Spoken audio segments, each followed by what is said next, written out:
Lucas, del capítulo 19, desde el 28 hasta el 34 inclusive. ¿Lo leo?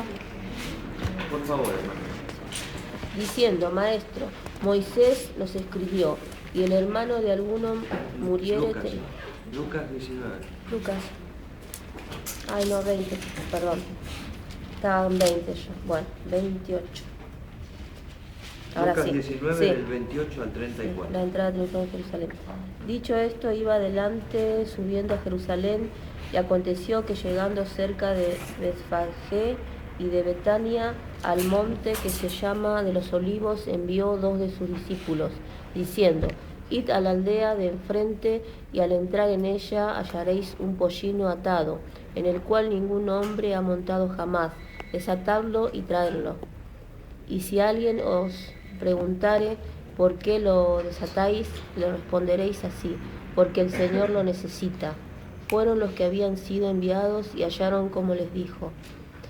Y cuando desataban el pollino, sus dueños le dijeron, ¿por qué desatáis el pollino? Ellos dijeron, porque el Señor lo necesita. Y lo trajeron a Jesús, y habiendo echado sus mantos sobre el pollino, subieron a Jesús encima. Y a su paso tendían sus mantos por el camino. Cuando llegaban ya cerca de la bajada del monte de los Olivos, toda la multitud de los discípulos, gozándose, comenzó a alabar a Dios a grandes voces por todas las maravillas que habían visto, diciendo, bendito el Rey que viene en el nombre del Señor, paz en el cielo y gloria en las alturas. Pasamos. Ay. Bien. Muy bien. Este texto que hemos leído habla de la entrada triunfal del Señor a Jerusalén en el último año ya, cuando Él va a encaminarse hacia el sacrificio. Y dice la palabra que estando más o menos a unos 3 kilómetros de Jerusalén, Él paró un poco la travesía entre Betfagé y Betania y mandó a 2 de los discípulos a buscar un pichón de asna, ¿sí?, para montar sobre él y para poder entrar en Jerusalén. Lo hizo usando 2 de los dones del Espíritu que después fueron dados a la iglesia y que él los tenía ya porque él era omnisciente, ¿sí?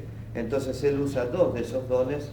El primero es palabra de ciencia, y entonces él ve por palabra de ciencia que hay un pollino atado que nunca ha sido montado, que está esperándolo a él para iniciar la travesía, y se lo revela a sus discípulos. Y por palabra de sabiduría, él les da la estrategia, qué es lo que tienen que hacer. Si sale el dueño y si pregunta qué están haciendo con el animal, por qué se lo están llevando, imagínense que es como si vinieran a casa y se llevaran el auto, ¿sí?, para ese tiempo. Entonces, si sale el dueño y pregunta por qué se lo están llevando, ustedes tienen que responderle porque el Señor lo necesita. Y ellos van a ir y va a hacer la secuencia tal cual como el Señor se la mostró, y ellos van a responder de la manera que el Señor les pidió que lo hicieran, y no va a haber ningún impedimento para que lleven el animal hasta donde está Jesús y Jesús inicie la travesía de entrada triunfal a Jerusalén. Ahora, lo que yo quiero marcarles esta mañana y lo que prediqué el domingo en la iglesia es que el Señor necesitaba usar a este pequeño animal, pero no podía usarlo porque estaba atado. Necesitaba primero desatarlo para después poder usarlo. Y entonces yo digo que el Señor nos necesita y quiere usarnos, pero no puede usarnos mientras estemos atados. Primero tiene que desatarnos para que después Él pueda usarnos en la misión que Él tiene preparada para nosotros. Ahora, hay 4 formas en las que el enemigo ata a la persona. 3 de estas formas que yo les voy a mencionar no afectan a cristianos que han renacido y que están en comunión con Dios. Sí pueden afectarlos si hay una vuelta atrás o si está en pecado, pero si está en comunión con Dios, 3 de estas formas no van a afectarlo. La primera es llamada enajenación. Enajenar quiere decir vender o transmitir una propiedad. Y esto pasa cuando la persona hace un pacto con el enemigo. Entonces el enemigo lo enajena, le toma la propiedad, lo toma en parte de pago. Ahora, es increíble que haya personas que puedan hacer este tipo de cosas, pero las hay. Hay muchas personas que hacen esto y cada vez el aumento del ocultismo es más grande y está afectando más a nuestra ciudad y está afectando más a nuestra nación. Es impresionante el aumento de todas las ciencias ocultas sobre nuestro país y sobre nuestra nación. Nosotros pensamos que esto es propiedad de Brasil en Latinoamérica y sin embargo yo les digo que Argentina es líder.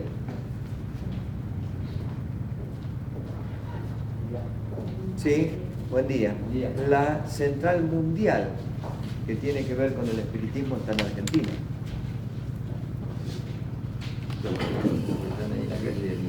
En la calle Rivadavia del 4000. ¿Sí? Así que nosotros pensamos que esto viene todo de Brasil, sin embargo Argentina es líder lamentablemente y cada vez está creciendo más en este tipo de cosas. Nosotros tenemos un relato que está en Marcos 5 y hay un hombre allí que es de la provincia de Gadara. Él está atado fuertemente espiritualmente, de manera de que el espíritu que él tiene lo lleva a vivir en cementerios, lo lleva a vivir rodeado de muerte, porque el espíritu que lo enajena es un espíritu de muerte, diferente al Espíritu Santo, que es espíritu de vida. Él se va a encontrar con el Señor y el Señor va a producir su libertad luego de que él confiesa el estado espiritual en el que está. Entonces Dios hace una gran obra y él termina siendo libre. Se necesita que la persona que ha hecho esto rompa ese pacto confesando para que Dios pueda hacerlo libre. Si él no quiere ser libre, de ninguna manera puede ser libre, por más que nosotros hagamos 1000 oraciones y 1000 intentos. Si la persona no está dispuesta a renunciar, es imposible, no puede ser libre, no porque el Señor no quiera, sino porque Él no quiere. Nosotros tuvimos el caso de una persona en la iglesia que orábamos por ella, se mejoraba, llegaba a la casa y volvía más fuerte de lo que se había ido. Y entonces un día le dije a los hermanos del ministerio que me acompañaran. Bueno, por supuesto nadie quería venir conmigo a la casa, pero al final uno arrancó y vino conmigo y fuimos. Y recuerdo que estaba ella en una punta de la mesa, estaba el marido y estaba el hijo así en diagonal, y comenzamos a charlar y ella comenzó a hablar, ¿no? Y mientras ella comenzó a hablar, comenzó a confesar sin darse cuenta todas las cosas que ella había pactado con el enemigo. Y en la medida que ella iba confesando todo esto, no hizo falta absolutamente nada, fue siendo libre. No solamente fue siendo libre, sino que el hijo que estaba enfrente, sentado en un sillón, comenzó a llorar y me decía: pastor, yo no sé lo que pasa, pero yo no puedo parar de llorar. Y terminó toda la familia recibiendo a Jesucristo, ¿sí? Es imprescindible que la persona que ha sido atada de esta manera confiese para que pueda ser libre. De otra manera es casi imposible que pueda ser libre. Confesaron que ustedes eran 3. Bueno, Dos. El Señor mandó de a 2. Ellos fueron en santidad, fueron bien y estaba la presencia de Dios en ese momento. Y ella comenzó a hablar y confesó absolutamente todo lo que había hecho y fue libre sola. Todas las luchas que nosotros habíamos hecho en las reuniones y todo esto quedaron relegadas a un segundo plano, porque cuando ella abrió el corazón, automáticamente fue libre de esa atadura que ya tenía y el Señor pudo hacer la obra con ella que quería hacer.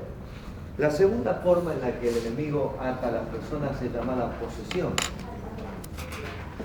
Y es distinto al Espíritu Santo. El Espíritu Santo no posee, el Espíritu Santo usa. No hace posesión, no toma por la fuerza, no entra por la fuerza, ¿sí? No ejerce un dominio sobre la persona, sino que el Espíritu Santo golpea y busca que nosotros le abramos la puerta para poder entrar. El que está atado de esta manera está atado con un espíritu que quiere destruirlo. Nosotros tenemos en Mateo 17 la historia de un muchacho que llega al Señor, llamado el muchacho lunático, y entonces él tiene un grave problema cada vez que se manifiesta el enemigo que está sobre él, lo echa sobre el fuego y lo echa sobre el agua para matarlo. Y entonces los discípulos no pueden hacer mucho con esto, pero el Señor, luego de que hace confesar al padre la situación real en la que está el muchacho, inmediatamente decreta su libertad. No permite que se lastime, no permite que se dañe, no permite que el enemigo lo lastime, sino que inmediatamente decreta su libertad. Otra vez está la persona confesando y abriendo el corazón. ¿Dónde era? Mateo 17, ¿sí? Está abriendo el corazón para poder ser desatado, para poder ser limpiado, para poder ser libre de esta atadura que dice el Padre que la tiene desde niño, ¿sí? Desde chico él tiene esta atadura que lo está casi destruyendo, y entonces el Señor tiene que intervenir y absolutamente queda libre por el poder del Señor. Note que el Señor no grita, no hace ninguna cosa extraña, no pone las manos sobre la persona endemoniada, simplemente con autoridad Él ordena y la persona es libre, ¿sí? Yo no sé por qué tenemos esta idea de que los demonios van a salir a los gritos y a las trompadas. No sé, hoy venía escuchando la radio en la mañana y digo, Señor, yo estoy del otro lado del aparato y puedo bajar el volumen, pero la persona que está oyendo este mensaje, ¿cómo hace para estar tranquilo? Yo estoy nervioso simplemente escuchándolo de acá arriba. No hay necesidad, no hay necesidad, no hay Espíritu Santo con gritos, no es sinónimo. Nosotros pensamos que el poder se manifiesta en gritos y no es así. El Señor no gritaba, el Señor simplemente ordenaba con autoridad y la persona era absolutamente libre, ¿sí? No todos los casos son iguales, no todos los casos tienen que ser tratados de la misma manera, pero sí tienen que ser tratados con absoluto respeto, porque del otro lado tenemos una persona que está sufriendo, que no tiene la culpa de estar en el estado que está y que necesita ser ministrada para ser libre, ¿sí? Yo he visto casos realmente bravos y al principio yo recuerdo en mi iglesia un hermano trajo un familiar y claro, él no entendía mucho acerca de las cosas del Señor, y cuando el familiar se manifestó quiso dominarlo por la fuerza, ¿sí? Le hizo una oración al hígado y claro, la persona quedó ahí ahogada prácticamente por el golpe que recibió. Después el pastor, que era mi hermano, le habló que esto no se hacía de ninguna manera. Nosotros estamos tratando con personas a las que no tenemos que sujetar, a las que no tenemos que dañar, a las que no tenemos que gritarle, porque hermano, no tienen la culpa de estar en el estado que están. Simplemente con autoridad de Dios, estando en comunión con el Señor, y la palabra tiene que salir. El Espíritu Santo tiene que hacerlo libre. Tenemos que desasociar los gritos y la violencia al poder. Son dos cosas totalmente diferentes. No hace falta. Yo sé, y soy pentecostal y nacido en el Evangelio pentecostal desde que era un niño, ¿sí? Pero disociemos, porque en esto nos estamos equivocando. No tiene que ser de esta manera. Estamos dañando a una persona que está sufriendo, ya por demás con el problema que tiene, ¿sí? El tercer caso que aparece es el tormento. Ustedes tienen en el Evangelio de Marcos 7, ¿sí? El tormento. Del Evangelio de Marcos 7, ustedes tienen el relato de la mujer sirofenicia. Ella dice, mi hija está gravemente atormentada por un espíritu, ¿sí? Hermano, el Señor comienza a probar, no a ella. Los predicadores solemos decir que el Señor está probando la fe de la mujer, pero no está probando la fe de la mujer porque la conoce absolutamente, está probando a sus discípulos. Fíjese en la medida que el Señor responde y se va a dar cuenta que el Señor responde como un judío quería que Él respondiera. No soy enviado a las ovejas perdidas si no son de la casa de Israel. Eso era lo que los judíos querían y eso era lo que sus discípulos, que eran judíos, querían que Él dijera, porque le estaban diciendo, echala, molesta. No era judía. por eso molestaba. Y el Señor va a empezar a probarlos a ellos, hasta que al final los va a avergonzar, destacando que esta mujer tiene una gran fe y no se da por vencida. ¿Sí? Entonces ahí tenemos un caso realmente grave, la persona está siendo atormentada y entonces el Señor va a tener que decir la palabra para que esta persona sea absolutamente libre. Tenemos que diferenciar lo que puede ser una enfermedad mental de lo que puede llegar a ser un tormento espiritual. Yo sé que estoy metiendo el dedo en la llaga, ¿sí? Pero quiero decirles que hace unos años atrás fui a orar por un joven al hospital Corbicien en el 21 de la Ruta 3 y hoy, gracias a Dios, ese chico está estudiando licenciatura en matemáticas, aunque con la gran obra que el Señor hizo en él no se congrega, ¿sí? Pero cuando nosotros fuimos a orar, cuando fui a orar por él ahí a salud mental, porque estaba realmente muy mal el chico, la enfermera que estaba a cargo de la sala me sacó a los gritos. Cuando me vio con la Biblia ni siquiera me preguntó quién era, empezó a gritar y me sacó prácticamente a los gritos y a empujones de la sala. Me dijo, está prohibido que los pastores entren en este lugar. Bueno, como la mujer estaba tan exaltada, tan nerviosa, me pareció prudente no insistir y sí retirarme y hablar con la mamá del chico y decirle, mire, cuando se calme, explíquele que simplemente yo vine a visitarlo porque usted me lo pidió y que si hay posibilidad yo quiero estar 2 minutos con él y hacer una sencilla oración. Bueno, así fue. Al otro día me mandaron a llamar, el médico que era el jefe de la sala me mandó a llamar y me pidió disculpas y me dijo, pastor, yo quiero que usted me entienda. Los pastores vienen acá y le hacen echar los remedios a la basura y los chicos entran en convulsión y después nosotros tenemos que salir corriendo para salvarles la vida y a veces podemos y a veces no.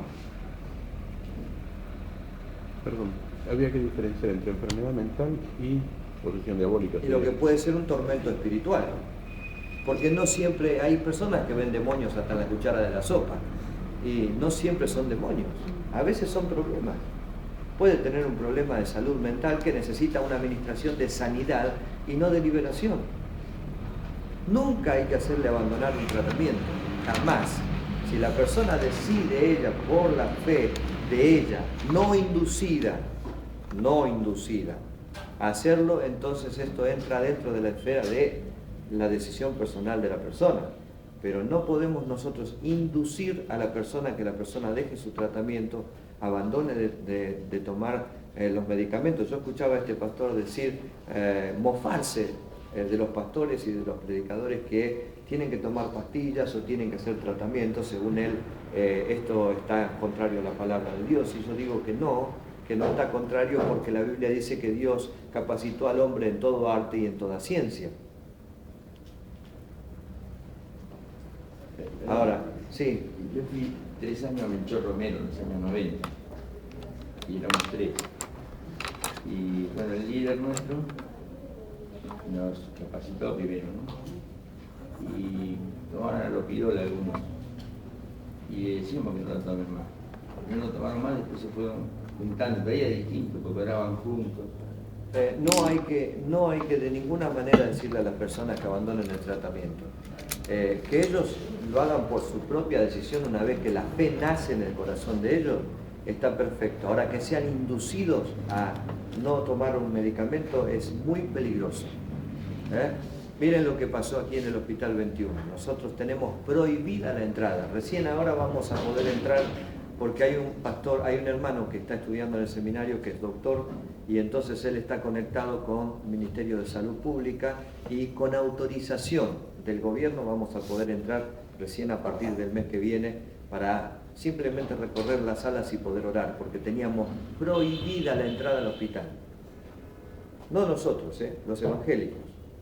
Sí, pero directamente. Ahora le habilitan otra vez y hay muchos que no van a poder entrar si no entran con una credencial autorizada del director del hospital. Por mal testimonio. ¿Qué les parece, hermano? Un médico corriendo a una sala porque un chico se está muriendo y cuando va a ver por qué se está muriendo, porque ha sido inducido a dejar el tratamiento. Ah, no, son una pinta argentina. Hermano, no tenemos que hacer estos excesos. No necesita el Señor que nosotros hagamos estas cosas. La fe tiene que nacer espontáneamente en el corazón de la persona. No tiene que ser inducida, tiene que nacer espontáneamente en el corazón de la persona para que sea una fe genuina. Entonces, si él espontáneamente cree en el Señor y él decide, entonces está fenómeno. Ahora, si yo lo induzco a que lo haga, no está bien. ¿Tienes tu fe? Tenla para contigo. ¿Se da cuenta? Tenemos que diferenciar. Puede haber un problema de salud y nosotros estamos obsesionados con que es un demonio. Y es un problema de salud y necesita ser sanado y no liberado. Son dos cosas totalmente distintas. Nosotros metemos todos dentro de la misma bolsa. Y no es así. Tenemos que aprender a diferenciar. Tiempo atrás yo me acuerdo que personas que tenían epilepsia eran tratadas como endemoniadas dentro de la iglesia porque simplemente caían al piso y vomitaban y por ahí largaban espuma y hoy nos damos cuenta que la epilepsia no es una enfermedad que tenga que ver con un demonio, sino que es una enfermedad que se produce en el cerebro de la persona. Pero ¿cuántos de estos han querido ser liberados? ¿Liberados de qué? Si no porque tienen ningún muchos demonio. dicen que es un demonio.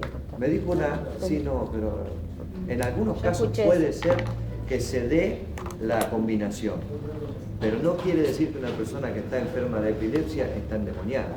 Son dos cosas completamente diferentes. El otro día me decía una hermana, me llevaron a la carpa de liberación, lo decía acá en la sala, en el seminario. Me dieron una paliza enorme.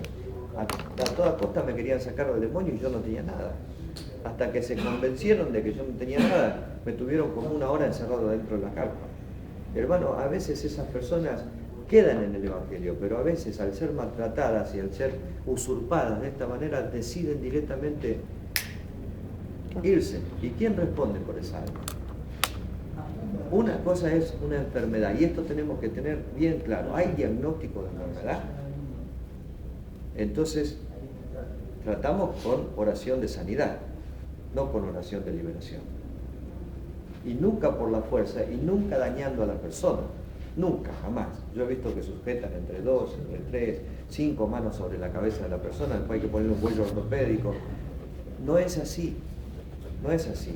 No podemos invadir a la persona, tenemos que respetarla porque no tiene la culpa de estar en el estado en que está. ¿Se dan cuenta? Todos estos abusos hacen mal. Yo tenía un compañero cuando trabajaba en la metalúrgica que él me cantaba, deja lo que te toque, me cantaba. Estaba completamente en rebeldía con el Evangelio, porque lo habían llevado a una iglesia y como él era rengo, había tenido parálisis, le decían que estaba endemoniado y entonces lo tiraron al piso, le hicieron pegar un porrazo enorme, pobre, y no quería saber absolutamente nada. Al contrario, cuando me veía me cantaba, deja lo que te toque, me cantaba, burlándose un poco de lo que es la iglesia. Entonces tenemos que tener cuidado de no cometer estos abusos. Puede haber una enfermedad y entonces tiene que haber un diagnóstico de enfermedad y una oración de sanidad que no es la misma que la oración de liberación. Estos 3 casos no se dan en cristianos renacidos y que están en comunión con el Señor. Hay un 4º caso que sí se da y es la opresión. En este caso el enemigo está afuera, no está dentro de la persona.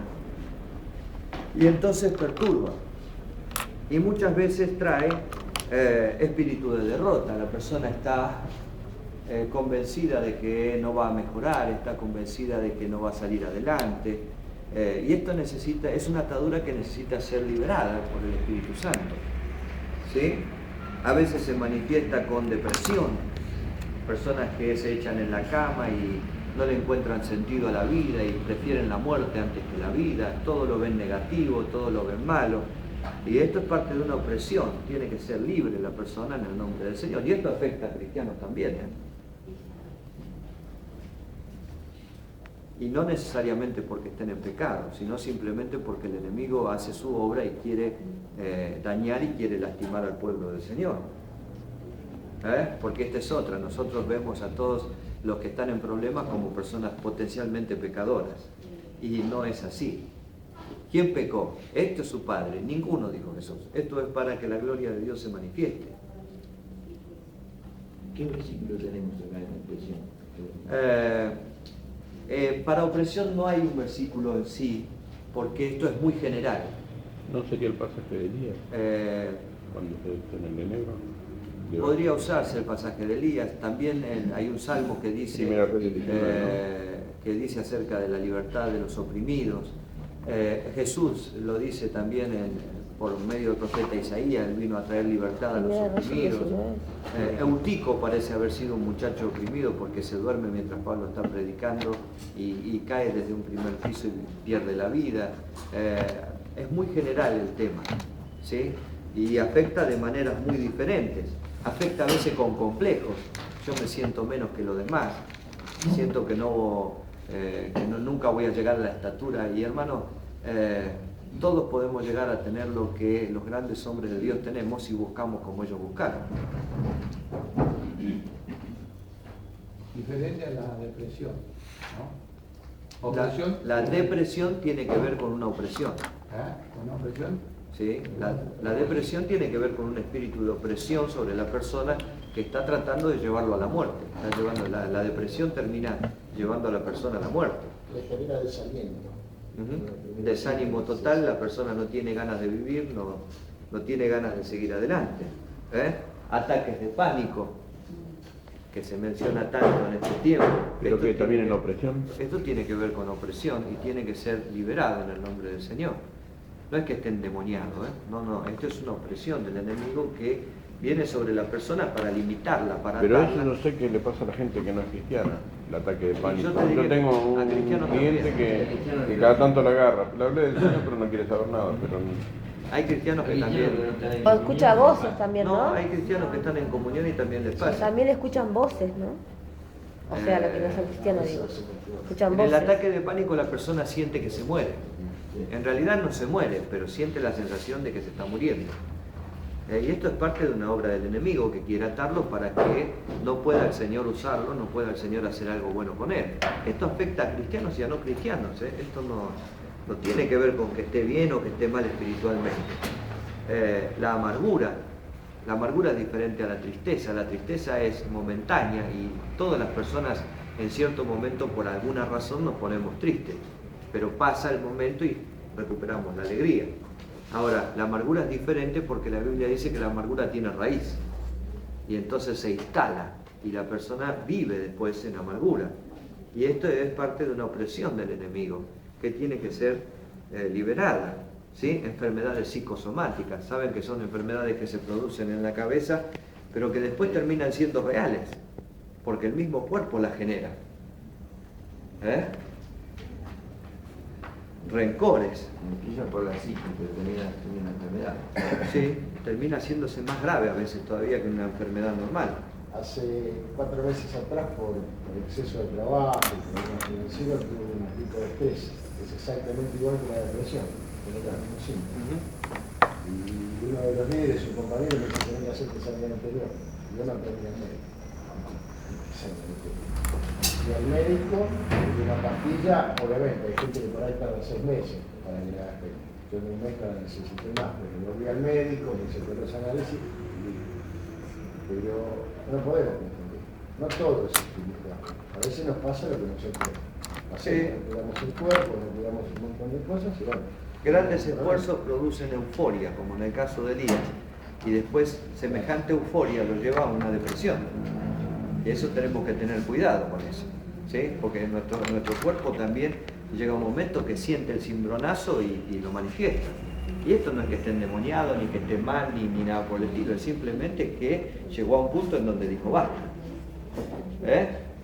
Y hermano, el otro día estaba hablando con una chica en la iglesia, con una hermana, y ella me decía, yo recuerdo algo que pasó hace años atrás, pero lo recuerdo como si hubiera pasado hace 100 años. Dice, yo no siento rencor.